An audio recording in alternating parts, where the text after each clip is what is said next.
కావున మనిషి అనేవాడు తాను చేసే ప్రతి మంచిది కూడా ఆయనకి సమర్పించి వీళ్ళు తీసుకుంటూ ఉంటారు. చాలా మంది టీ తాగే ముందు కూడా భగవంతుడికి నైవేద్యం చేసి తాగే వాళ్ళు ఉంటారు. ఇలా మనం చూసుకున్నప్పుడు ఆలయంలో భగవంతుడికి రోజు మనం బట్టలు సమర్పిస్తాం, తద్వారా మనకు బట్టకు లోటు ఉండదు. రోజు ఆహారాన్ని సమర్పిస్తాము, తద్వారా తిండికి లోటు ఉండదు. ఆయనకు ఒక ఆలయం కట్టి గర్భగుడిలో ఆయన బాగోగులన్నీ చూసుకుంటాము, తద్వారా మనకు నివాసానికి కూడా మనకు లోటు ఉండదు. ఈ విధంగా మనకేం కావాలో అవన్నీ మనం భగవంతుడికి సమర్పించుకుంటాం. మీరు మీ దేవుడికి ఏమీ సమర్పించరు అని అంటే మీ దేవుడు రూపం ఏమిటో మీకే తెలియదు, కాబట్టి మీరేమీ సమర్పించరు. అందువల్ల ఇప్పుడు ఆలయాల్లో భగవంతుడికి బట్టలు కప్పడాన్ని కూడా నువ్వు వ్యతిరేకిస్తూ ఉన్నావు అని అంటే కనుక నువ్వు హిందువు అని చెప్పి ఎందుకు నమ్మాలి? ఎలా నమ్మాలి? ఇప్పుడు వెంకటేశ్వర స్వామికి తిరుమలలో కట్టేటటువంటి బట్టలు ఎంత పవిత్రమో మనందరికీ తెలుసు. అవి ఒకసారి ఎప్పుడైనా మీకు ముట్టుకునే అవకాశం ఉంటే మీరేం చేస్తారు చెప్పండి?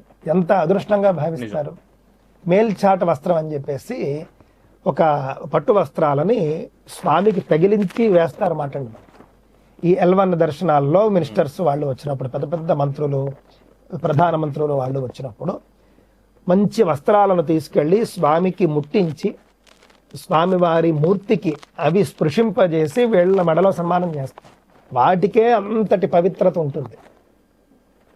భగవంతుడికి బట్టలు వేయడము అని అంటే కనుక ఇతను అనుకుంటూ ఉన్నట్లుగా మూఢనమ్మకం కాదు. అంటే ఇతని అంతరార్థం ఏమిటి? భగవంతుడికే మీరు బట్టలు వేసేసి మీరు కప్పేస్తున్నారు అంటే కప్పద్దని ఉద్దేశమా? అంటే ఇదంతా కూడా రాక్షస భావజాలంగా మాట్లాడుతున్నాడు మాట్లాడి. భగవంతుడికి బట్టలు సమర్పించడం అనేది శాస్త్రంలో భాగము, అది ఆగమ శాస్త్రంలో భాగము. మొత్తం షోడశోపచారాల్లో వస్త్రం అనేది ఒకటి ఉంటుంది. అమ్మవారికైనా సరే వస్త్రం ఉంటుంది, మనకైనా సరే వస్త్రం ఉంటుంది. ఇది సనాతన ధర్మం లోపల ఉన్న వాళ్ళు ఎవరు ఇలా మాట్లాడరు. అతడు క్రిప్టో క్రిస్టియన్, అతనితో పాటు వేరే వాళ్ళు కూడా కొంతమంది మాట్లాడిన మాటలు స్వామి, అంటే మన వాళ్ళే